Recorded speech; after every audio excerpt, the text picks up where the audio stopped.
Olá, boa tarde. No Sem Censura de hoje, vamos falar da Universidade do Estado do Rio de Janeiro, a UERJ. Vamos falar também de música, teatro e literatura. Os nossos convidados são Marina Colaçante, que é escritora. Ela acaba de ganhar o Prêmio Ibero-Americano SM de Literatura. E também infanto-juvenil. E ela também lançou ao mesmo tempo, gente, 4 livros. É muita coisa, né? Gustavo Gasparini é ator e diretor. Ele acaba de estrear o musical Zeca Pagodinho, uma história de amor ao samba no Rio. Dr. Egberto Gaspar de Moura é médico e subreitor de pós-graduação de pesquisa da UERJ. A universidade tem 7 cursos de pós-graduação considerados de nível internacional. Marcos Maia é roteirista e pesquisador. Ele escreveu o documentário Velho Casarão ao Congo, uma história de resistência, que conta a história dos 80 anos da Faculdade de Direito da UERJ. E comigo hoje aqui, o querido Bruno Barros, que vai explicar para vocês, como produtor de web, como vocês fazem para participar do programa na internet. Olá, Bruno. Ei, Cátia, boa tarde a todo mundo. Muito boa tarde ao senhor, à senhora que está em casa. Chegou a hora de participar do Sem Censura. Lembrando a hashtag que você já conhece, mas é sempre bom repetir, Sem Censura. A sua mensagem cai aqui e eu passo para eles. É facinho, né, não, Cátia? É facinho. Só não é muito fácil. A gente recebeu hoje a notícia de que os professores da UERJ, da Universidade do Estado do Rio de Janeiro, a 5ª maior universidade do país, também entraram em greve. Os servidores já estavam em greve e, mais uma vez, a UERJ se vê numa situação em que não terá aulas. Com a gente aqui, o subreitor, Dr. Egberto, que veio falar dos cursos de excelência da UERJ, mas que a gente não pode deixar de falar, Dr. Egberto, dessa situação que a UERJ está passando e que é comovente. Uma universidade de tanto peso, uma universidade tão importante. Como é que vocês receberam também a notícia de que hoje os professores cruzaram os braços? Fui convidado para dar uma boa notícia, né? Falar sobre o sucesso que foi a última avaliação da CAPES, sucesso para a UERJ, também para todas as instituições do Estado do Rio de Janeiro. Quer dizer, o resultado foi mais do que a gente esperava em termos de avaliação. Houve uma melhora geral, um pouco maior do que o restante do país. Esses cursos que são considerados de nível internacional, o Rio de Janeiro teve um incremento de 16%, enquanto o restante do país teve um incremento de 12%. Então, nós fomos melhores, né? E isso face a uma crise sem precedentes no Estado do Rio de Janeiro no financiamento de suas universidades, a UERJ, a UENF, a UESO, assim como da financiadora de pesquisa no Estado do Rio de Janeiro, que é a Fundação Carlos Chagas Filho de Amparo à Pesquisa, a FAPERJ. Então, sem esses recursos, que não estão sendo repassados, ficava muito difícil a gente manter a excelência da pós-graduação, mas mantivemos. E eu te explico por quê. Porque durante, basicamente, 7 anos, de 2007 a 2014, houve um grande investimento, houve um ciclo virtuoso de investimento em ciência, tecnologia e inovação no Estado do Rio de Janeiro, né? Graças à FAPERJ, graças ao CNPq, às fundações federais, a CAPES, a FINEP. Então, a gente teve um bom momento. Em 2015, tudo desmoronou. Quer dizer, houve uma crise financeira no Estado, né, a nível federal, e muito mais contundente no Estado do Rio de Janeiro. E a questão é triste hoje, né, a gente está celebrando esse resultado, mas é triste a gente constatar que, infelizmente, os professores também tiveram que aderir à greve, porque nós estamos completando daqui a pouco 2 meses sem receber. Já tínhamos amargado 3 meses sem receber salário, foi corrigido com a venda da folha de pagamento para o Banco Bradesco, né? Mas agora, novamente, tivemos esse atraso que agora em setembro vão fazer 2 meses, o mês de agosto e o mês de setembro sem receber. Agora é interessante a gente ouvir o senhor falando, porque se é esse sucesso que a gente está ouvindo, que ele está dizendo, né? Os cursos são um sucesso. Imagina se tivesse mais investimento. Quer dizer, onde que nós chegaríamos com os nossos estudantes, com os nossos professores e o que poderia ser feito em termos de ciência e tecnologia, não é, doutor Egberto? Sim, sim. E o resultado, ele tem aplicação imediata. Você vê, em relação ao Zika, né, que foi uma infecção muito grave, causando microcefalia nas crianças e tal, o Brasil rapidamente conseguiu produzir a vacina, conseguiu identificar a ligação das microcefalias com o Zika. Isso só foi possível graças ao investimento constante em ciência, tecnologia e inovação. Então, a ciência nacional é capaz de dar respostas muito rápidas, que vão prevenir doenças, que vão produzir produtos que vão gerar riquezas e que vão diminuir os gastos, principalmente os gastos públicos.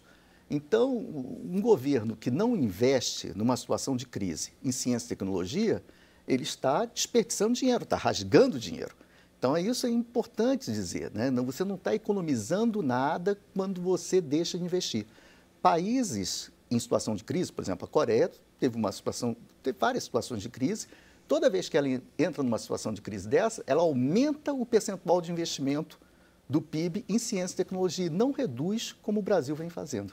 Inclusive porque há um desestímulo ao jovem. O vestibular da UERJ desse ano, para vocês terem uma ideia, ano passado 80 mil inscritos e esse ano 37.300 e poucas pessoas se inscreveram para o vestibular. Quer dizer, mais da metade, né, inferior ao do ano passado. Sim. Isso é triste. Nós vamos preencher todas as vagas, né? Mas isso mostra que uma grande parte dos estudantes não estão confiando mais na instituição, né? Por causa das greves, por causa do não pagamento. E note bem, não é só a questão da greve. Nós tivemos alguns momentos que tivemos que parar a universidade porque não havia condições de funcionamento. Não se pagava firma de limpeza, ainda não se paga. Segurança, né, manutenção dos elevadores. Então, havia um risco muito grande de manter as pessoas ali dentro. Agora, nós estamos mais ou menos funcionando e com a possibilidade de reabertura do restaurante universitário. Mas é algo complicado, porque esses estudantes que estão saindo, quantos deles poderiam ser excelentes profissionais, né? E outra coisa muito importante que nos preocupa muito é a gente estar perdendo alunos da ação afirmativa, porque esses estudantes que recebem bolsa, que são selecionados, que vêm da escola pública, eles estão mudando a cara da universidade, mudando a cara da sociedade. Eu lembro, eu fiz medicina em 1976, comecei o curso. A minha turma só tinha de negros os negros que vinham da África, da Nigéria. Nós tínhamos um convênio com a Nigéria. E eram todos muito ricos, eram filhos de príncipe, de ministros, etc. Hoje, você pega uma turma de medicina, metade da turma são afrodescendentes. Isso é muito bonito, né, de se ver. Então, isso foi feito através de políticas acertadas ao longo dos anos. E esses estudantes recebem uma bolsa, chamada Bolsa Permanência, que permite que eles comprem os livros, venham à universidade, etc. Essa bolsa também sofreu o mesmo atraso que o salário. Então, é uma miopia do governo em não investir em algo que foi uma política acertada de sucesso e de um governo que eles estão dando continuidade, né? Então, é lamentável tudo isso. E vale dizer que a UERJ foi pioneira no sistema de implantação de cotas no país e é como o próprio doutor Egberto está dizendo, quer dizer, hoje se vê que foi um sucesso e que houve realmente a inclusão que se pensava que existiria. Sim, e outro dado interessante, nós fizemos essa avaliação, o aluno de ação afirmativa, ele passa por uma fase de evasão inicial, que foi muito reduzida graças à Bolsa Permanência, mas depois que ele passa o primeiro ano, no final do curso, ele tem os mesmos indicadores de aproveitamento que o não cotista, até ligeiramente superior. Não é muito interessante isso? Porque eles entram com um déficit educacional bastante acentuado e isso é recuperado durante o curso. Então, é muito bacana. Agora, outro dado, você citou esse dado triste da evasão dos alunos de graduação para o vestibular, mas na pós-graduação, felizmente, a gente aumentou até. Nós tínhamos 4.500 estudantes e hoje nós estamos com em torno de 5.200 Então, ainda está havendo um aumento da procura pela pós-graduação, principalmente na Faculdade de Direito, que tem uma das competições maiores que existe em termos de procura pelas 90 vagas da Faculdade de Direito, da pós-graduação na Faculdade de Direito. Mas a gente teme muito que isso não se perpetue. Se a crise de financiamento à pesquisa continuar por mais alguns anos, aí sim nós vamos ter evasão desses estudantes que querem fazer pesquisa para outros estados e até para outros países. Mas não vai ter não, porque a gente vai continuar falando, insistindo, falando muito, né? Falando mais ainda. E a gente está aqui hoje, você falou exatamente, doutor Egberto, da questão do direito na UERJ, a gente tem hoje aqui com a gente o Marcos Maia, que está celebrando, porque eu digo que é celebrar, né, o que você está fazendo. Como roteirista, como documentarista, ele está fazendo um documentário em que amanhã vai ser exibido exatamente como comemoração dos 80 anos do direito da Universidade do Estado do Rio de Janeiro. Amanhã nós temos uma pré-estreia agendada no Odeon. Nós conseguimos fazer uma parceria com o cinema e vamos lançar o documentário lá. É interessante isso que o professor falou. Em determinados momentos da história do Brasil, isso eu verifiquei na pesquisa, né, para realizar o documentário, pesquisa sobre a Faculdade de Direito, mas eu também estudei o ensino, né, universitário no país. Quer dizer, ele sempre foi, de certa forma, excludente, né, muito elitista. Então, sempre as universidades no Brasil sofreram dificuldades. Em determinados momentos da história, isso teve mais investimento, mas com muita dificuldade. O que a universidade passa hoje não é algo novo para a história, né? Os 80 anos da Faculdade de Direito, por isso que nós chamamos uma história de resistência, porque são de foram anos de muitas lutas, né? Muitas lutas. Foi um prazer fazer o documentário, porque, na verdade, esse documentário ele faz parte da celebração dos 80 anos da faculdade, né, que foi fundada em 1935, e completou, em 2015, 80 anos. Com essa situação da universidade, a gente não conseguiu finalizar o projeto a tempo, né, e acabamos fazendo agora. Além do documentário, nós temos uma exposição que lançaremos com fotos, com imagens, registros de documentos, né, da faculdade, e um almanaque também que lançaremos no ano que vem, né? O documentário, ele conta um pouco dessa história da implantação de cotas na universidade, né, das ações afirmativas. E a cara da Faculdade de Direito, antes da implantação das cotas, a gente até brinca lá nos bastidores do documentário, que parecia assim, era um shopping da Zona Sul do Rio de Janeiro, né? Predominância de alunos brancos, de classe média alta, e as ações afirmativas, elas mudaram essa realidade. E isso foi muito bom para a formação dos alunos, né? Porque no direito, eu imagino na medicina também, mas principalmente no direito, onde um sujeito ele vai ser um aplicador da lei, né? Então, quanto mais diverso for essa formação dele, mais diversa for essa formação, mais ele vai ser um juiz melhor, né? Um promotor melhor, né? Ele vai poder julgar com mais informações sobre vidas que, às vezes, ele não percebe, né? Ele não vivencia aquilo. Quer dizer, e essa convivência com outros, né? Isso faz da faculdade ser, hoje a universidade é muito... Eu entendo a universidade, eu sou funcionário também da casa, não fiz isso, não caí de paraquedas nesse projeto, né? É muito rico, né? Então a gente tem uma riqueza assim, muito grande. Na verdade, a experiência da gente conhecer pessoas diferentes da gente, ela é muito positiva, não é? Marcos, a gente está no ponto com um pouquinho do seu documentário. Vamos mostrar para o pessoal de casa? Vamos ver então. Quando começou nos jogos, as torcidas adversárias sempre zoavam a questão dos negros como atleta e como torcedores. Então o UERJ foi para 2006-2, nesses mesmos jogos, gritando: a UERJ é o Congo.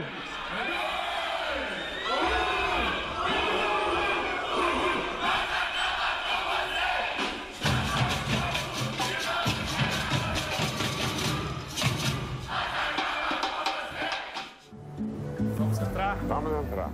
Era exatamente assim. Era tudo assim. Olha, eu quebrei a perna jogando futebol e subi essa escada aqui para dar aula. A primeira vez que eu entrei na faculdade, quando fui fazer o vestibular, eu senti ali o direito. Então nós tínhamos momentos de grande reflexão e tínhamos também momentos de muita animação. Como a UERJ não tinha nem mestrado nem doutorado e a gente queria criar um programa. Nós vivemos uma transição de paradigmas dentro da pós-graduação. Não tinha pós-graduação em Direito, a não ser um curso na PUC e um curso na Universidade Gama Filho. A ideia do Congo é mostrar que existe um problema e que isso não é um problema para a gente. Independentemente da questão ideológica dos que gostavam ou não do sistema de cotas, o fato é que ele nos gerou muita diversidade. Muitas das pessoas que entraram pelas cotas, elas se agarraram nessa oportunidade. Podemos dizer que, felizmente, estudamos em um ambiente mais democrático, menos desigual e, principalmente, mais brasileiro. A gente fica emocionado de ver esse trechinho só, imagina o documentário todo. São 76 minutos. Foi uma dificuldade assim, grande de produção, né? Porque nós entrevistamos 37 pessoas. Professores, alunos, professores que são ex-alunos, né, da faculdade, pessoas ligadas à faculdade de uma forma. Mas eu queria destacar uma questão do Congo. Sim, o nome Congo. Por que Congo, né? Por que do Velho Casarão ao Congo? Do Velho Casarão porque o Velho Casarão do Catete, 243, ele foi a segunda sede da Faculdade de Direito. E lá a Faculdade de Direito, eu acho que foi lá que ela forjou, certamente, essa tradição, essa excelência, né? Então é um espaço para a gente, ele ainda tem assim, uma recordação muito bonita. Por isso que nós levamos um professor, que é o nosso professor emérito, o Ricardo Lira, para filmar lá no Casarão. Então, surgiram as reminiscências dele. Então, foi um momento assim, muito bonito para a gente e eu acho que isso ficou lá no filme. Então, do Velho Casarão, porque ali a gente nasceu, né, de fato, né? E do Congo, porque em 2005, a UERJ já estava no seu segundo ano da implantação do sistema de cotas, porque as cotas começaram com cotas para alunos de escola provenientes de escolas públicas e depois sim teve a cota para negros e índios, né, por etnia. E hoje as cotas são não só por etnia, também social, né? Isso é importante frisar que é o que difere as cotas da UERJ, por exemplo, do Enem, né? E aí os jogos universitários são jogos muito importantes, né, para os alunos. A nossa delegação tinha 2 atletas negros em 2005. Então, uma universidade, alunos de uma universidade, que eu não vou falar o nome, acho que não vem ao caso, eles acabaram... Porque os jogos eles são verdadeiros fla-flus, né? É guerra, né? Então, a vibração dos alunos... E começaram a cantar cânticos racistas. A UERJ é Congo, a UERJ é Congo, a UERJ é Congo. E aí os alunos... percebendo aquilo, não conseguiram identificar por que Congo, né? Ué, por que estão chamando a gente de Congo? Chamam a gente de tanta coisa, mas por que Congo? E os alunos que vivenciaram isso estão presentes no documentário, né? Isso é bom marcar, né? Eles contam melhor do que eu essa história. E aí um aluno negro, né, da delegação, o segundo aluno negro, e que é esse rapaz que aparece, comenta com a outra pessoa do lado, assim, não percebeu? Nós somos os negros daqui. Olha em volta no ginásio e vocês vão ver que nós somos os únicos negros. Todos são brancos. Os atletas todos que estão jogando nesse momento são brancos. Então, os alunos da Faculdade de Direito, eles sentiram aquilo, né? E até assim, a gente imaginava uma reação talvez até agressiva, né? Eles resolveram absorver essa manifestação e, de forma irônica, rebatizaram a Atlética, né, como Congo, República do Congo. Então, eles refundaram a República do Congo, né, como manifestação àquele preconceito que vivenciaram, né? Então, isso ficou uma marca muito bonita para a gente, muito bonita. E quando eu comecei a escrever o roteiro, eu ficava sempre na pergunta, eu falei, por que isso aconteceu, né? Porque não eram alunos que tinham essa ligação. Por que essa ligação? Isso está no DNA da faculdade? E aí a gente investigando, a gente percebeu sim que está no DNA da fundação. Porque quando a faculdade foi fundada, ela foi fundada por magistrados que estavam insatisfeitos com a formação do direito naquele momento, né? E aí, nesse caso, o que aconteceu depois, então? Quando eles estavam satisfeitos, e aí... Os fundadores, sim, eles fundaram uma nova escola de direito, que justamente era a Faculdade de Direito do Rio de Janeiro, que vem a se chamar Faculdade de Direito da UERJ hoje. Gente, olha só, então somos todos Congo, certo? Somos todos Congo. Somos todos Congo. Um não ao preconceito, a gente vai para o intervalo e a gente volta já já.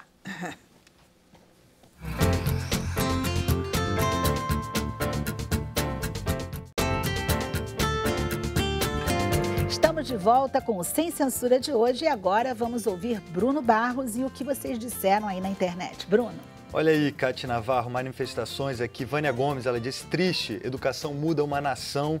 Maria Socorro França, valeu Maria Socorro pela sua mensagem, ela participa sempre do Sem Censura, ela diz, hoje a diferença está presente no programa, falando sobre educação e muito marcante pela presença de Marina Colaçante, minha referência de literatura e de vida.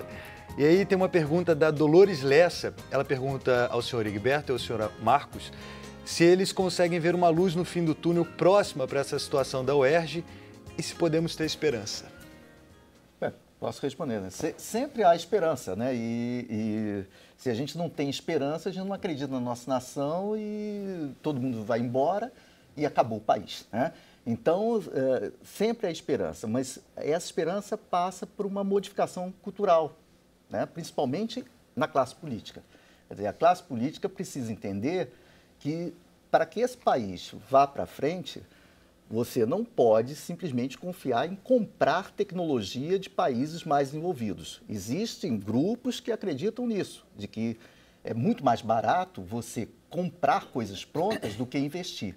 Então, basta você ver, você pega o seu celular e compare quanto que custa em toneladas de minério de ferro que o Brasil exporta ou toneladas de boi que o Brasil vende para o exterior, um mero celular de última geração. Então, nós podemos nos tornar mais independentes, mas para isso a gente precisa investir em tecnologia própria, até para saber o que é que a gente vai comprar e o que é que a gente vai realmente produzir, né? Marcos, você, o que você diz da pergunta dela?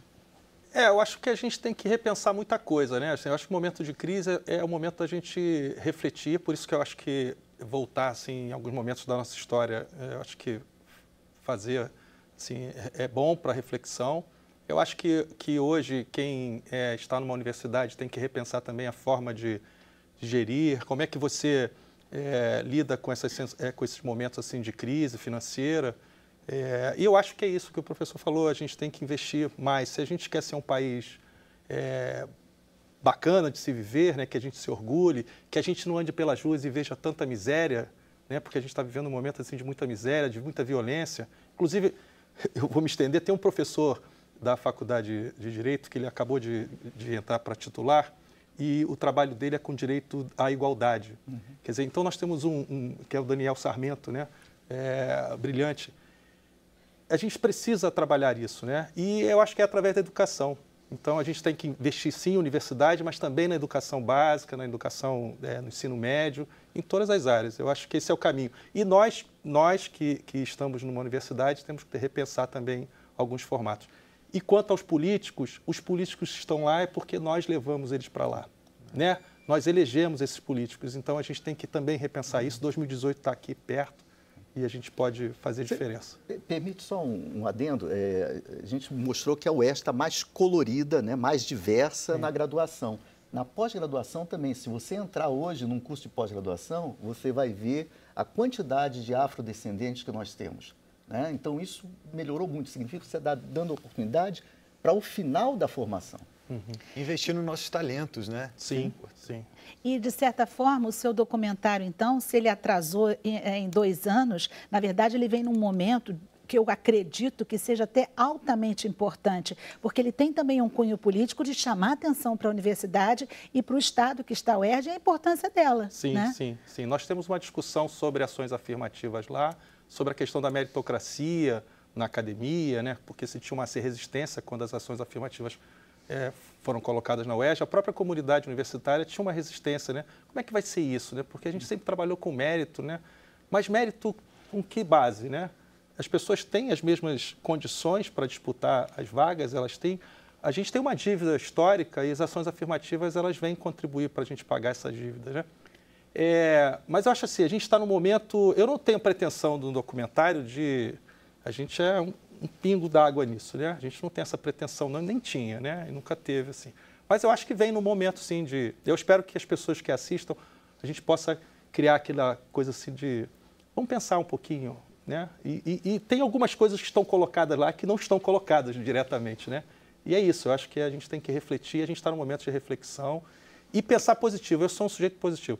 Se eu não fosse positivo, a gente não fazia esse documentário, porque ele custa dinheiro e a gente foi atrás de recursos, nós usamos um tostão da universidade, nós colocamos ele na Lei Rouanet e fomos atrás dos investidores, quer dizer, que nem trocaram, permutaram por publicidade, eles ajudaram mesmo a universidade. Quer dizer, então eu sou um otimista, eu acho que a gente tem caminhos aí para trilhar. Eu também sou uma otimista. Aliás, aqui hoje, gente, está cheio de gente otimista. E Marina Colaçante, que sorriso lindo, hein, dona Marina Colaçante? A nossa escritora não só otimista, como talentosa, uma guerreira. A gente está falando aqui de tanta gente que é guerreiro. E eu concordo, sim, com quem escreveu aqui para o Sem Censura. É um grande exemplo de que a educação é que deve prevalecer. Marina, você está ouvindo tudo isso que a gente está falando aqui? Está quietinha? O que você está pensando? Eu estava pensando que em outro país, uma carta assinada por 5 prêmios Nobel faria um auê, seria... E aqui, nada, silêncio a respeito dessa carta. Não são 5 pessoas quaisquer, são 5 prêmios Nobel pedindo atenção, investimento na ciência, na área científica. Silêncio sobre essa carta.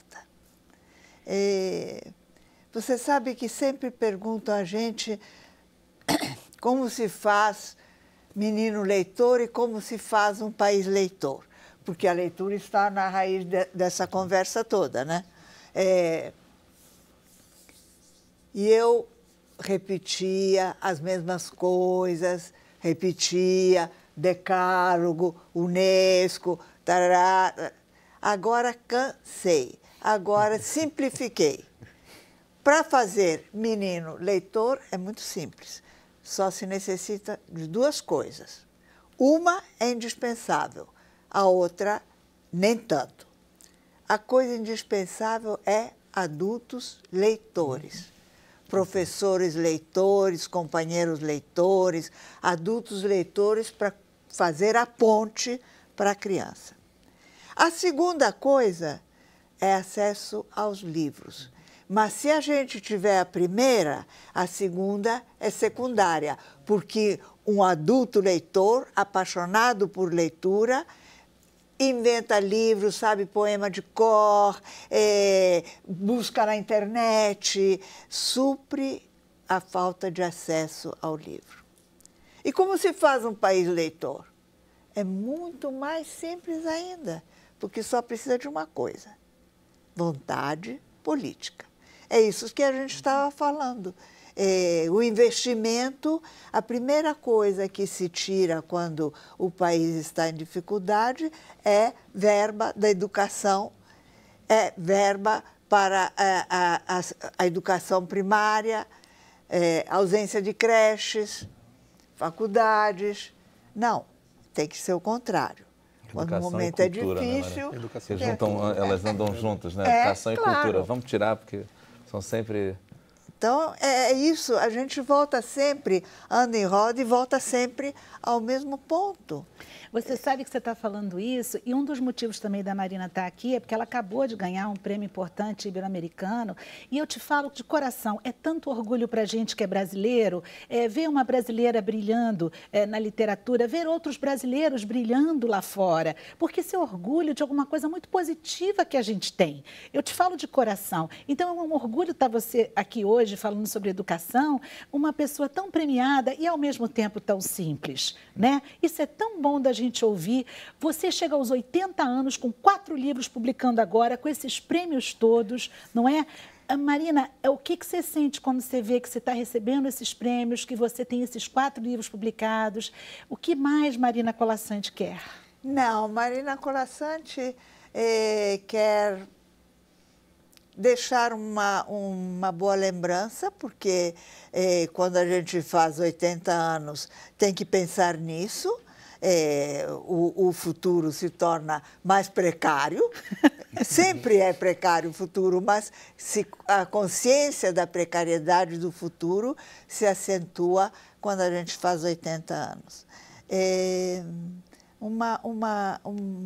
Ter sido uma pessoa correta. A correção é muito difícil. É difícil ser correto, porque a vida está sempre empurrando você para pequenas maldades, pequenas invejas, falar mal dos outros, não é? É uma decisão que a gente tem que tomar, a correção. E que os meus livros sigam seu caminho, porque os livros são feitos para a perenidade, para o trânsito em frente, para um percurso longo. Você não faz os livros para o seu prazo de vida. Seria muito pobre isso. Os livros têm uma outra finalidade. Os livros têm que continuar e continuar dentro dos leitores que se apropriaram deles. Um bom leitor se apropria do que lê, se apropria até daquilo que ele não lê, daquilo que ele intui ou daquilo que ele precisa ouvir daquele livro. E dentro daquele leitor, o livro segue em frente e se multiplica. O livro voa, não é? A gente pode mostrar aqui, a gente está com 2 livros da Marina que ela está lançando. Um é de poemas, né, Marina? E o outro aqui, quando a primavera chegar. Isso. Eu estou no outono, mas... A primavera já chegou, não é? A primavera já chegou. Esses são 2 dos livros, mas você também tem um que é tão bonito, não é? O Imagine, não é? Uma tradução da música do John Lennon para crianças. Esses 2 são 2 livros que eu ilustrei também, sou minha própria ilustradora. O Imagine é uma tradução e é um projeto muito lindo, porque é um projeto social.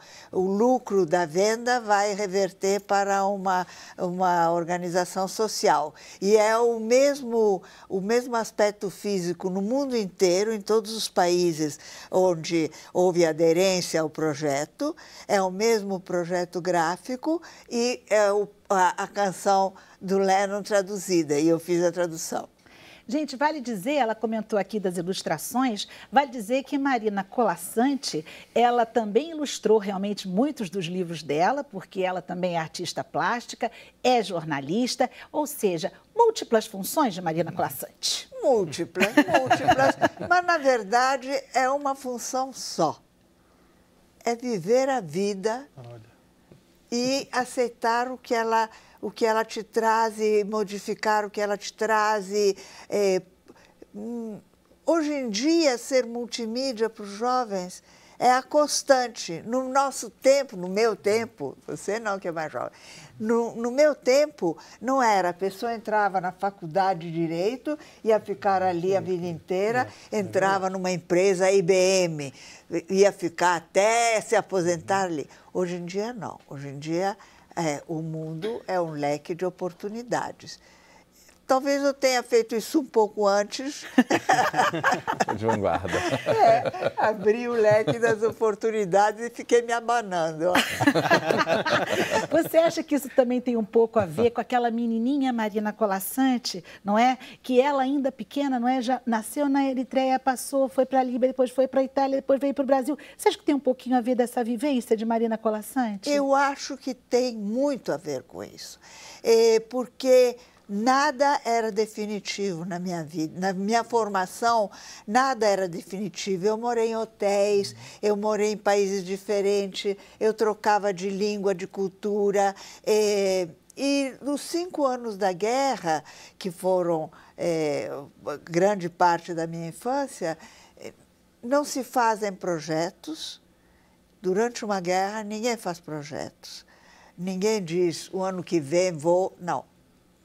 É viver o dia. Não se faziam projetos, não tive nunca uma casa estável ou uma casa própria. E a gente se acostuma a uma certa... não é uma precariedade, é o dia hoje. E a oportunidade que aparece é isso. O que você tem para comer é isso. Durante mais de vários meses só comemos couve-flor e carne de peru. Até hoje, no Natal, eu não como aquele bicho. Já comeu muito. Enjoou pela vida toda. Era o que tinha. Então, você se acostuma a fazer o máximo com aquilo que a vida te oferece. E aqui no Brasil, o que a vida te ofereceu de bom? A vida me ofereceu muitas coisas boas. Me ofereceu uma outra língua, que hoje é a minha língua profissional. Eu continuo com as duas. Meu diário é escrito em italiano. A língua do meu coração, a língua da minha alma é italiano. Mas a língua da minha profissão, mais do que isso, a língua da qual eu sei todas as nuances e a mais ínfima modificação, porque a língua está sempre em movimento, é o português. Me ofereceu um outro clima, uma outra natureza, me ofereceu muita praia, muita praia. Eu teria tido na Itália também, porque aquilo é uma península, mas vale dizer que eu mergulhava, muito mar, muito mar. E me ofereceu a profissão. As profissões, né? Porque eu fui publicitária, trabalhei aqui nessa casa várias vezes, enfim, é uma profissão ampla, o jornalismo e a literatura. E você também é casada com um dos maiores poetas e escritores brasileiros, Afonso Romano de Santana, tem 2 filhas lindas e tem muitos amigos para comemorar. Não é isso? Muitos amigos e leitores que se tornaram amigos e profissionais que são companheiros. Não sofro invejas, não sofro ataques, não... As minhas relações com os amigos são muito pacíficas, amorosas, límpidas. Mas eu não tenho Face, hein? Eu não me ponho na janela. Inteligente. Claro. Quando a gente se põe na janela assim, de repente voa um ovo, um tomate. Entendi. Né? Então você não está aí para tomates nem para ovos. Não. Entendi. Bom, Marina Colasanti, vou dizer uma coisa a você. Você é muito linda. Por dentro, por fora, emocionou a todo mundo que está aqui e eu tenho certeza que emocionou também vocês de casa. E é com essa emoção que eu vou para o intervalo e digo para vocês que a gente volta já já. Obrigada, Marina. Beijo. Eu vou embora, não tem mais nada.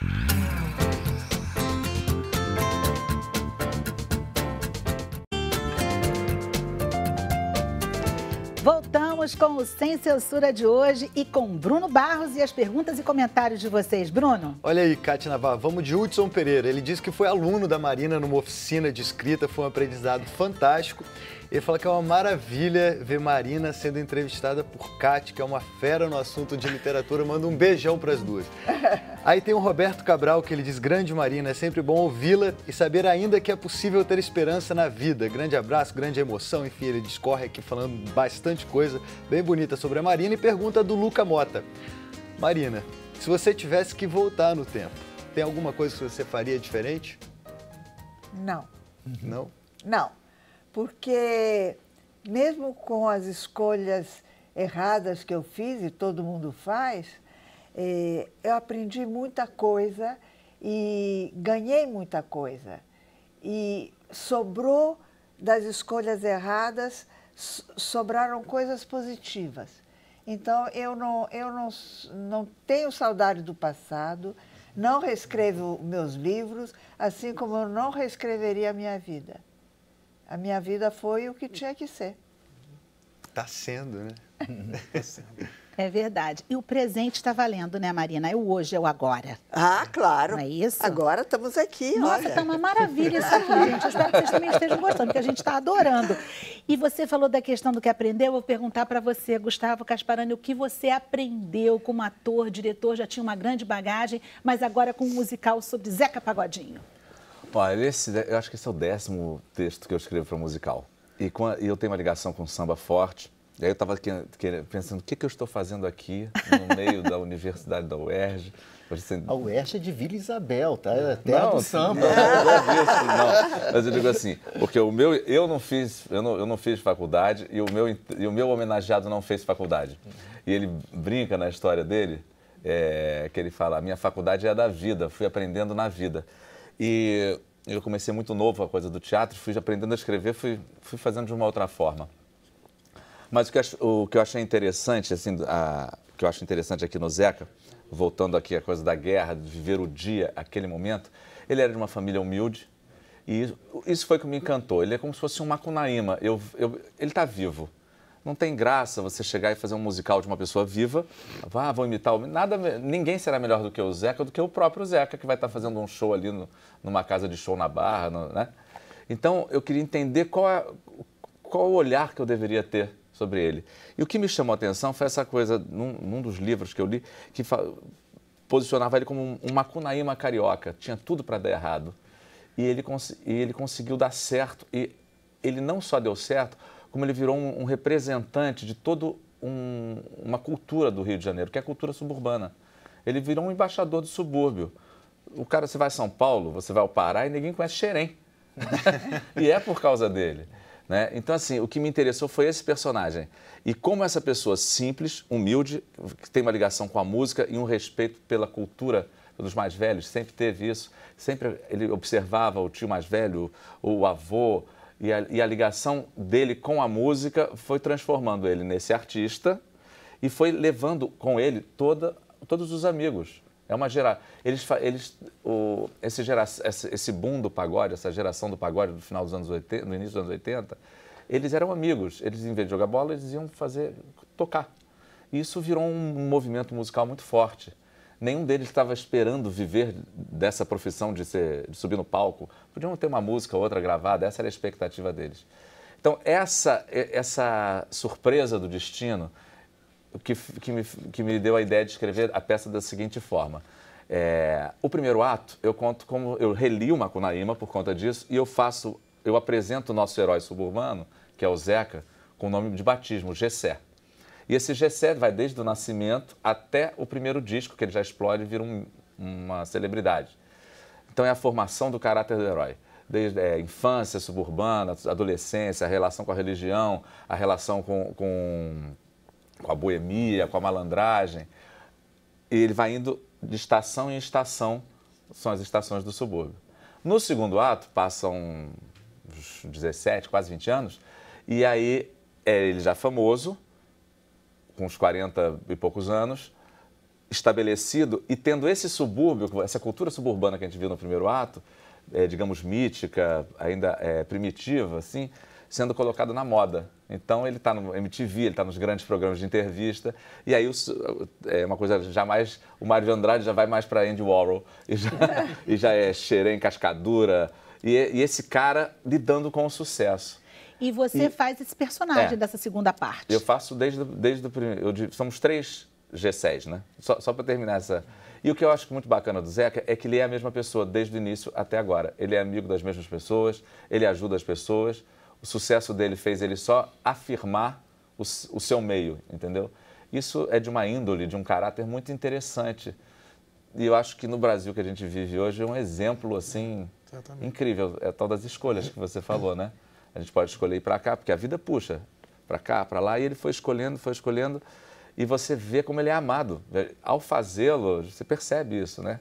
E a gente na peça tem o Peter Brandão, que faz ele, é o de menor, vai até os 18, eu faço o de maior, que vai de uns 20, eu entro na hora da relação com a profissão, quando a música vai virando uma profissão, ele se profissionaliza até os 45. E ele mesmo faz a peça, na fase atual, comentando, como se fosse a consciência da gente. A gente tem um trechinho da peça do musical de vocês. Vamos mostrar para o pessoal? Vamos. Vamos lá, Emília, por favor. Continuando, pressão ruim, pulmão, S, coração e desalinho. Seu Gessé, sua situação é muito grave. Doutor, eu vou morrer. A coisa aqui tá ruim, mas tá bom. Eu levo fé que a vida vai melhorar. Teco, teleco, teleco, teco, é a batida no aneco, tá chegando o tamborim. Teco, teleco, teleco, teco, tá na crista do sucesso até fechar o botequim. Vai! Teco, teleco, teleco, teco, é a batida no aneco, tá chegando o tamborim. Teco, teleco, teleco, teco, tá na crista do sucesso até fechar o botequim. Maneco é um sujeito comportado, educado, sossegado, cidadão trabalhador.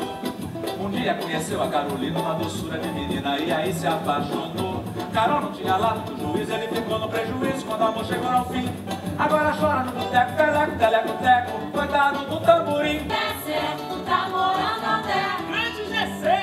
Gessé, tá morando onde? Na Barra, Irajá, tô por aí. Gessé, tá morando onde? Tô em Xerém, tô em todo lugar. Gessé, tá morando onde? Ô filha, hoje tu não trabalha mais.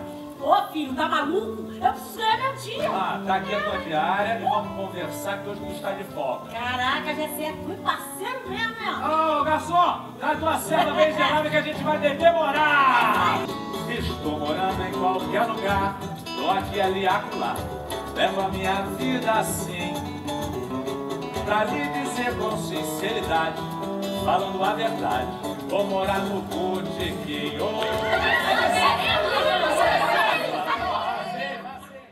Gente, dá vontade de sair daqui agora, não? Você não quer ir agora assistir o musical, né? As músicas são muito famosas, então o público canta o tempo inteiro. Bate palma. Eu fiz a estrutura do texto como se fosse um grande partido alto. Você tem cena, cena, refrão, refrão, cena, ele é o maior representante, é um partideiro, né? Então tem essa estrutura dramatúrgica na peça. E quais são os momentos em que ele entra, né, nesse vídeo e os momentos em que ele participa? Na primeira fase, no primeiro ato, na tal da construção do caráter do herói, ele fica em off. Só uma voz que a gente, tanto o Peter quanto eu, vamos sendo assombrados por essa voz que está sempre perseguindo a gente. No segundo ato, ele se materializa. Aí ele aparece em cena. Aí ele chega em casa conversando, porra, até aqui. E aí ele vai discutir, vai ficar, você tem que fazer isso. Não, segue a tua vida, cuida da tua vida, deixa que eu cuido da minha. E no final tem a brincadeira que é isso. Ele fala, a gente é a mesma pessoa. Aí o meu personagem, que é Gessé, o Peter e eu, a gente faz o Gessé Gomes da Silva Filho, que é o nome de batismo. A gente fala, não, eu vou ser sempre esse cara do subúrbio, esse Gessé homem do povo. Não vou mudar nunca. Quando tiver que me reabastecer, eu volto pro meu Xerém. Quando não tiver, chuta a porra toda. E o outro é o Zeca. E aí ele tem essa brincadeira dos dois. E tudo tem essa linguagem como se fosse um herói mesmo. O Xerém é o paraíso, essa parte aí que vocês viram com esses produtos é o sucesso. Então são programas de TV importantes, inspirados, né, no Jô Soares, na Leda Nagli, na Marília Gabriela. Tem depois ele andando pela Barra e ele vai ajudando, são histórias reais. Ele ajudando a prostituta, mandando levar comida ele pega um bebum para ser caseiro da casa dele e ele ajuda o cara até hoje. Eu fiquei impressionado com a generosidade. Isso foi o que mais me chamou a atenção. Esse cara é generoso, ele é de uma bondade. Eu não tenho reconheci humildemente a minha incapacidade de fazer aquilo, por exemplo. Falei, que ser humano incrível. Ele teve uma sorte na vida e ele usou essa sorte para ajudar os outros. Agora... E, desculpe, vai Não, estou com uma curiosidade se ele já assistiu o espetáculo. Ele já foi 4 vezes. E aí, o que ele achou? Ele é o máximo, ele fica na coxia. Aí ele fala, vocês atores ficam andando de um lado para o outro, né? Fazem uns aquecimentos esquisitos. Aí no final, quando ele vai, ele faz um número com a gente, o último número. Quando ele tá, ele canta... Aí ele sobe para cantar? Na hora que eu desço para cantar Deixa a Vida Me Levar, quando ele tá, eu pego ele vem e a gente termina junto. E aí é uma surpresa para o público, que não sabia que ele estava por ali. Aí já sabe, né? Porque a peça tem uma linguagem... Ele é muito engraçado, Zeca, muito espontâneo. Então a peça tem uma linguagem de revista, um pouco de teatro de revista, sabe?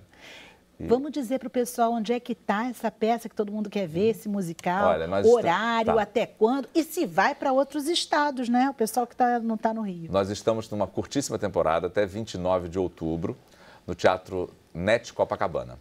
E é aqui, né? NET Copacabana, de quinta a domingo.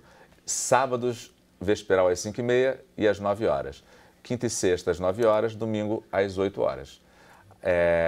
Temos mais 4 semanas e, como está indo muito bem e as pessoas estão gostando muito, a ideia é que a gente consiga prosseguir, né? Mas aí tem que ter a tal da Lei Rouanet, tem que ter o patrocínio, tem que ter a pauta com o teatro, estamos num momento mais difícil, né?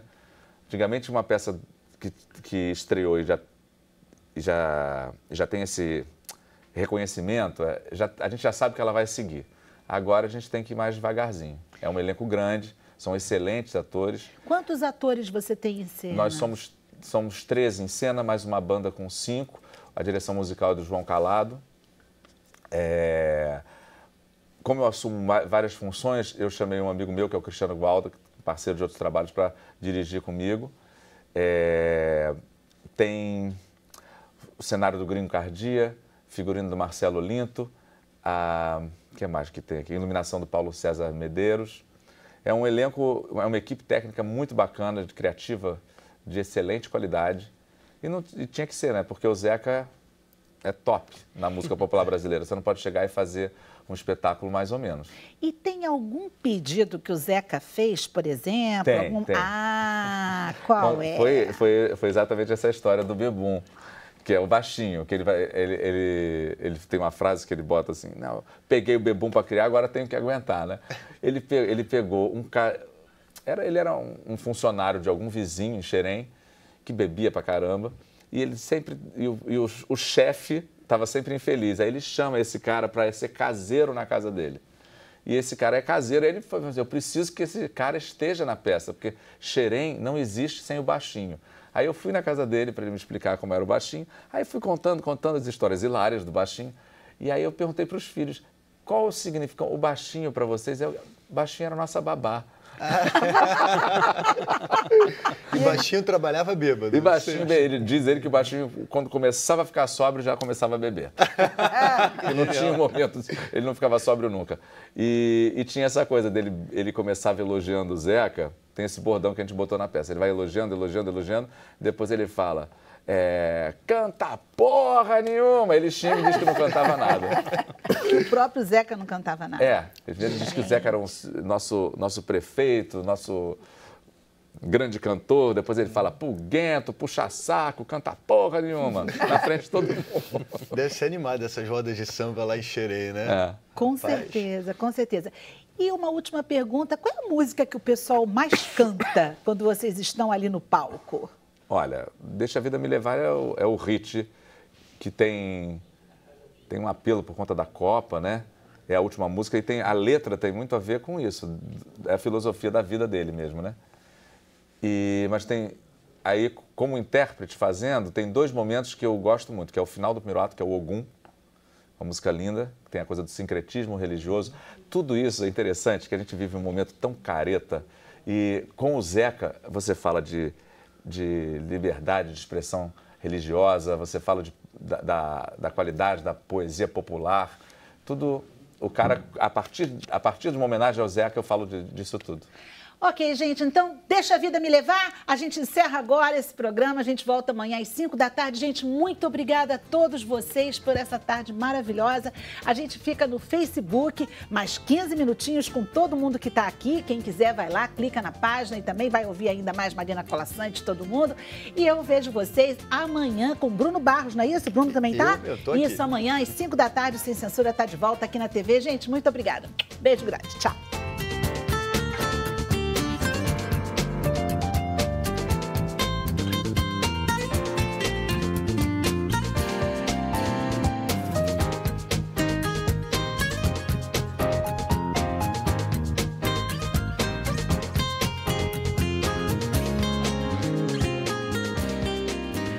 Gente, voltamos aqui no Facebook e a nossa conversa continua animada.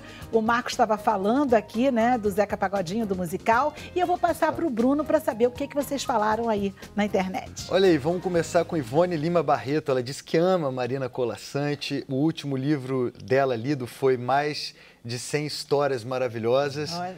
Olha, e o Roberto diz que o Zeca Pagodinho é um grande brasileiro, que honra o Brasil ter uma pessoa como ele. E o Leandro Oliveira tem uma pergunta para o Gustavo. Ele quer saber o que mais chamou a atenção do Gustavo na trajetória do Zeca Pagodinho. essa fidelidade ao mundo dele, aos amigos, aos parceiros. Ele fez muito sucesso, muito novo, e ele não deixou de ser a pessoa que ele era. Ele tem os mesmos amigos. Tem uma coisa incrível, ele faz uma roda de samba em Xerém para escolher o repertório. E ele policia quantos sambas dele ele vai botar para não tirar o lugar dos outros, porque isso vai ajudar os outros. E isso não é uma coisa feita como demagogia, né? É realmente generosidade. Do feitio do cara. Então, isso acho que é um... Ele acaba apadrinhando também uma galera, né? Ele apadrinha, com certeza. Ele tem aquele time de compositores que ele sempre vai ajudando. Inventou esse projeto chamado Quintal do Pagodinho, né? Que quem grava são eles. É um projeto que ele faz, que ele grava um DVD, onde ele só recebe e os compositores mostram a cara. Mais alguma pergunta, Bruno? Algum comentário? Maria Socorro, ela diz: Marina, certo dia ouvi de uma escritora que o que faz o leitor é o caos. É um momento de sobrevivência. O que você pensa sobre essa colocação? Não. Se fosse só o caos, a gente só leria no caos e a vida de um escritor seria caótica e do mercado de livros, idem. Não,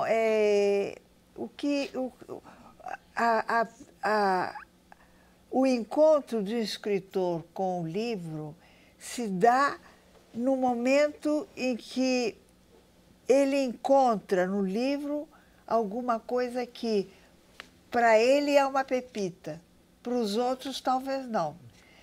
Para ele, naquele momento, eu recebi uma carta, por causa dos 80 anos, de um jovem, muito jovem amigo meu, e ele dizendo que ele me leu a primeira vez quando tinha 13 anos, e dentro de um livro didático estava incluído um conto meu que se chama Moça Tecelã.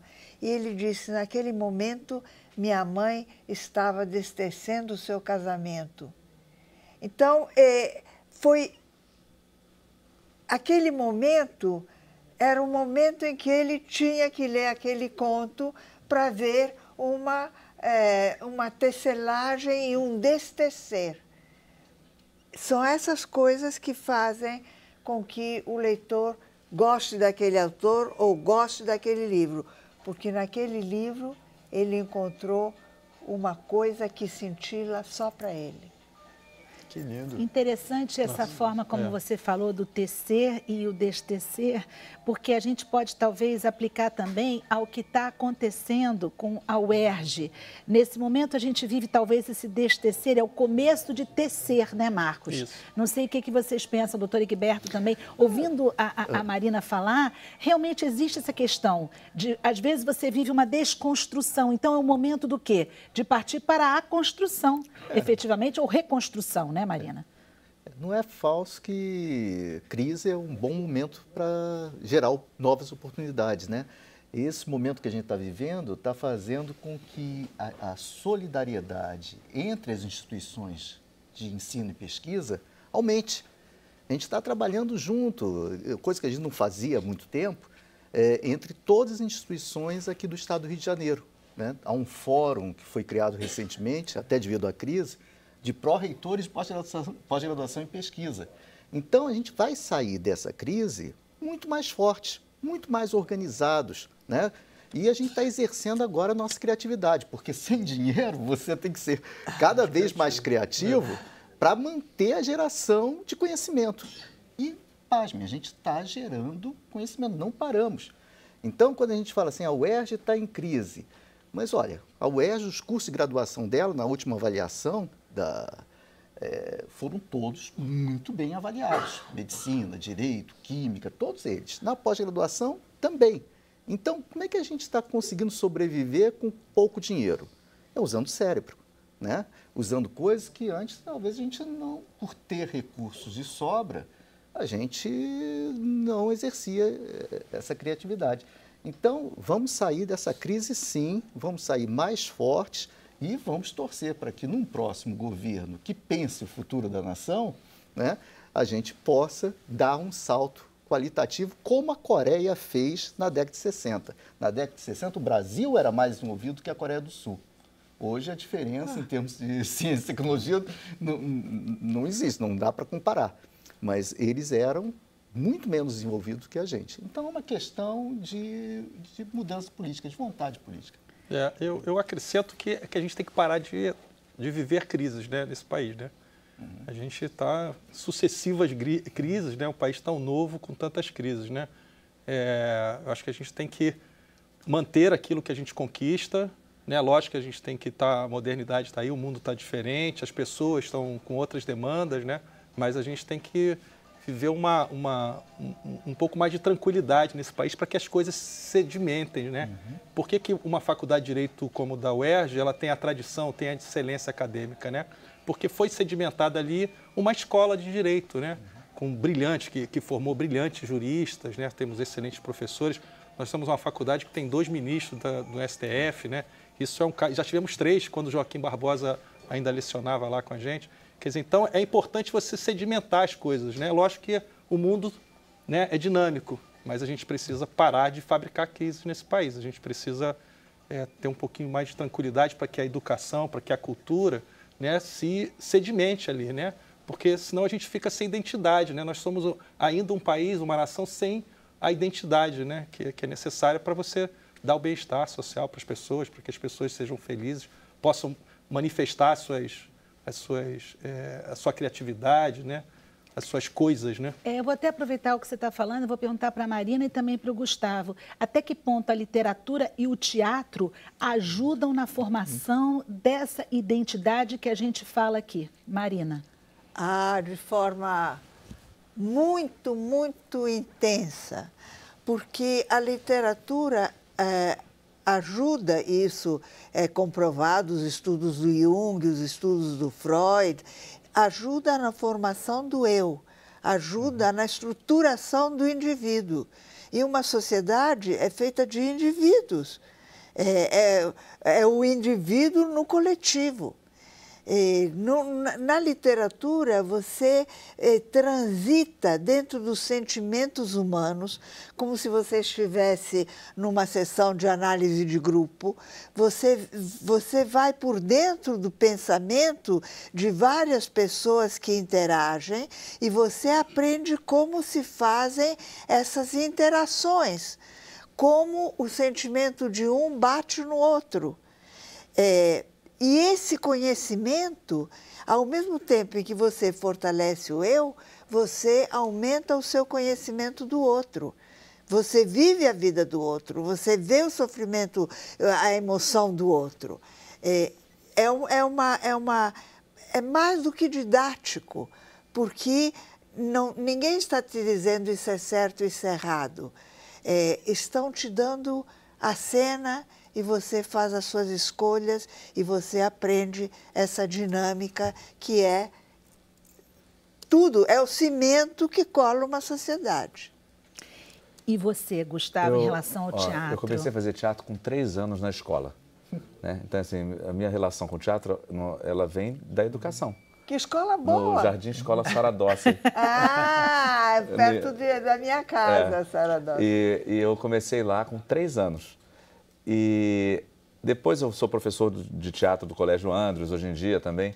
E eu sei, independente se aquela criança vai seguir ou não vai seguir a carreira de ator, é exatamente isso que a Marina falou. Você vê, na hora que você propõe os exercícios de teatro, você lê os textos, as pessoas, elas interagem, elas se relacionam, elas se colocam uma de frente ao outro, uma é espelho da outra. Você pega uma criança, tinha uma menina que ela começou comigo, ela era muito tímida. Ela falou, eu não sei andar, eu não sei falar. Eu falei, calma, vai. Ela, no primeiro ano, ela não conseguia fazer nada. No terceiro ano, ela era a protagonista da peça. Ela não virou atriz.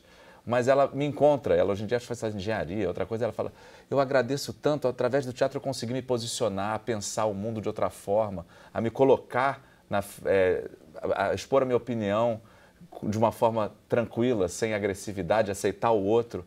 Isso tudo é através... Na literatura, desculpa, vou dar minha orelhada. Para mim, lendo, eu acho que você vai abrindo, a fantasia, a imaginação, né? Você cria um mundo, quando você lê um livro, você cria um mundo, né? Isso.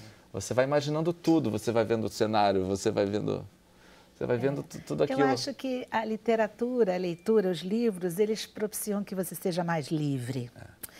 Eu sempre tenho essa sensação. Livre no pensar e depois te deixa um pouco mais livre no agir. Parece que você fica com mais domínio de algumas situações. É estranho falar isso, mas eu sinto muito uma transformação quando você começa a ler um livro e quando você o termina. Você não é mais a mesma pessoa. Então, eu entendo você, Gustavo, quando você dá esse exemplo. Eu me lembro quando eu li o Crime e Castigo, eu fiquei com febre, eu tinha febre. Fiquei doente. E aí eu comentei isso com uma amiga minha, que é de literatura. Eu falei assim, Gustavo, eu tive a mesma coisa. Eu falei, gente, mas como um livro... Todo mundo tem a mesma coisa com esse livro. Pode ocasionar né, esse comportamento. E tem uma frase que fala, quer conhecer uma sociedade? Veja o teatro que ela faz. Gente, e vamos ver com o Bruno Barros o que o pessoal está comentando e falando na internet. Olha aí, falando de como que os livros, a arte, a cultura marca a vida e muda a vida. A Dayara Faria foi graças a Marina Colasanti. Ela diz que Marina Colasanti, Dona Marina Colasanti, marcou minha vida com Eu Sei, Mas Não Devia. Tive que me desacostumar de um casamento falido. Ela fala, minha eterna gratidão a Marina Colasanti. Aí tem também uma que acabou de... Ela prossegue a falar, minha paixão pela Marina foi quando eu encontrei o meu diamante em Eu Sei, Mas Não Devia. Ela repete Tem uma pergunta do Lucas, ele quer saber do Gustavo qual é o próximo musical que ele está planejando. Já tem? Eu, no momento, até tenho. Olha o spoiler. Ele não ia falar, É porque eu sou bem geminiano mesmo, eu não gosto de ficar fazendo só uma coisa. Aí eu acabei essa e falei assim, não quero fazer musical tão cedo agora. E eu vim de um Ricardo III, que eu fiquei um monólogo, transformei num monólogo, fiquei 3 anos fazendo. E aí... vim agora com o Zé, que eu quero voltar para um classicão desses, sabe? Que você faz 15 pessoas ao mesmo tempo? Não sei se... Não quero fazer monólogo, não. Quero fazer... Mas é porque eu acho que esses textos... Ontem mesmo eu li o Macbeth para dormir. Você vai ler o Macbeth para dormir? 4h30 da manhã eu estava relendo. Falei, cara, é tão genial, é tão profundo, parece que você vai no... É isso, você vai no sentimento da humanidade, dá essa... A imagem que eu tenho é essa, que você vai no centro da Terra. Quando eu fiz o Édipo, como é que você chega na tragédia? Eu falei, eu não sei, não existe teoria, mas a sensação é como se eu fosse buscar lá no centro da Terra a nossa energia mãe e são textos incríveis que construíram a humanidade, né? E a minha profissão, eu acho a profissão mais linda do mundo. Eu acho que o Marcos também vai dizer a mesma coisa. Eu acho. O doutor Egberto poder também, criar um não é a Marina personagem. também. É muito lindo. Essa paixão é incrível. É muito lindo você poder criar um personagem e você ter esses autores que, com cada vez que você estuda para uma peça, você abre tantas janelas e aprende. A gente cria a personagem, cria a história, faz mas o as cenário, nossas são irmanadas, a iluminação. Né? Totalmente irmanados as nossas. Eu acho assim que, aliás, todos que estão aqui hoje, acho que todo mundo faz com muita paixão, né? Doutor Egberto que faz, o Marcos também mostrou isso. Bruno Barros também, um jovem maravilhoso, que eu acho que também trabalha com muita paixão. A gente vê o trabalho do Bruno. E essa geração toda que está aí de brasileiros, que se esforça com paixão para continuar seguindo e prosseguindo. É isso que a gente sente também, né? Acho, Marcos, que eu esqueci de te perguntar quando é que vai ser visto o seu documentário e onde é que as pessoas podem ver, né? Bem, a pré-estreia é amanhã, né, quarta-feira, dia 4, no Odeon, às 20 horas. O Odeon fica na Cinelândia, aqui no Rio de Janeiro. O cinema tem uma lotação, né, mas a gente deve fazer 2 sessões na universidade com... entrada franca, aberta, depois a gente deve promover algum tipo de debate também, porque a gente quer aproveitar a oportunidade. E então vocês vão disponibilizar esse documentário, por exemplo, depois, para quem não está aqui? Sim, a gente tem produzir alguns DVDs, a gente vai produzir. Eu quero até aqui agradecer, na verdade, essa é uma produção que conta com... Fazer cinema, a gente não faz cinema sozinho, aliás, nada na vida a gente faz sozinho, né? Então esse filme tem a direção do Caio Booker, né, que é um menino, um jovem brilhante, que teve uma sensibilidade muito grande de tocar o filme aí comigo, né? E tem uma equipe também da produtora que foi contratada e tal. Mas a gente pensa em em levar esse documentário até para fora. A gente vibra com a coisa, né? Então vamos contar nossa história para fora. Então tem uma universidade em Portugal que a gente já fez contato, e eles querem ouvir a nossa história e a gente quer distribuir isso. Nós não fizemos com essa intenção, não é um filme comercial, né? Era um institucional que foi meio que se desenhando de uma forma diferente. É a tal da paixão que vai movendo quem está nesse trabalho, não é? E se alguém quiser encontrar você, tem algum site, tem algum contato? Tem. O documentário faz parte de um projeto, né, que é direitoerg80.com.br. Né? Tem um site lá que explica direitinho, tem os meus contatos, tem e-mail, a gente está nas redes sociais também, a gente tem um Facebook lá com algumas coisas. Doutora Egberto, aproveitando que a gente está no assunto UERJ, alguém que tem interesse em procurar os cursos de pós-graduação, inclusive de excelência, como você falou aqui da UERJ, mesmo com a situação que é só momentânea, né? Sim. A gente sabe que é momentânea, vai passar. Como é que a pessoa pode fazer? Tem a página da Subreitoria, sr2.erj.br, e nós temos também o Facebook da Subreitoria de Pós-Graduação e Pesquisa, que é Subreitoria de Pós-Graduação e Pesquisa UERJ, né? E não brigamos lá. Facebook pacífico. Sem hater. Sem hater. Marina, a gente está no finzinho também. Eu só queria que você falasse com o público que está em casa os títulos dos seus últimos 4 livros, e eles estão todos à disposição para compra, se o pessoal quiser ler. Eu não sei se estão já nas livrarias. Um é Tudo Tem Princípio e Fim, e são poesias para criança. O outro é Quando a Primavera Chegar, que são contos para qualquer idade. O outro é Imagine, que é a música do John Lennon. E o 4º livro, eu ainda nem vi, é a reedição do meu primeiro livro, que se chama Eu Sozinha. Nossa, o primeiro livro está sendo livro de 68. Gente. Nossa Senhora, muito bom saber, Marina. Editado agora. Muito bom. Gustavo já tinha falado com a gente, né? Mas eu queria só que você repetisse de novo. Vocês estão... Isso. A gente está no Teatro NET Copacabana, de quinta a domingo, com 2 sessões aos sábados. Quinta, sexta e sábado, sessão 9 horas, sábado vesperal 5h30 e domingo às 8, até dia 29 de outubro. Com a possibilidade de Zeca Pagodinho aparecer por lá. Até. Né? Nas 2 primeiras semanas ele já foi 4 vezes. Isso, então a gente espera, né? Pode ser que apareça. Aí é surpresa. Tem que dar o spoiler. É surpresa. Isso. Gente, olha só, a gente vai encerrar aqui no Facebook agora com uma pena. Eu sempre digo isso, todo dia eu falo isso, né, Bruno? Que pena que está terminando, gente. Muito obrigada a todos vocês. Gostaram de fazer o programa? Ótimo. Foi bom, não é? Ótimo. Não dá vontade de ir embora, né? Dá vontade de ir embora? Tem que fazer aquele A do Joá. Bruno Barros, obrigada mais uma vez pela sua parceria, pela sua alegria. Gente, a gente encerra aqui. Amanhã a gente está de volta às 5 da tarde. Não percam Sem Censura, cada vez melhor. Tchau, gente.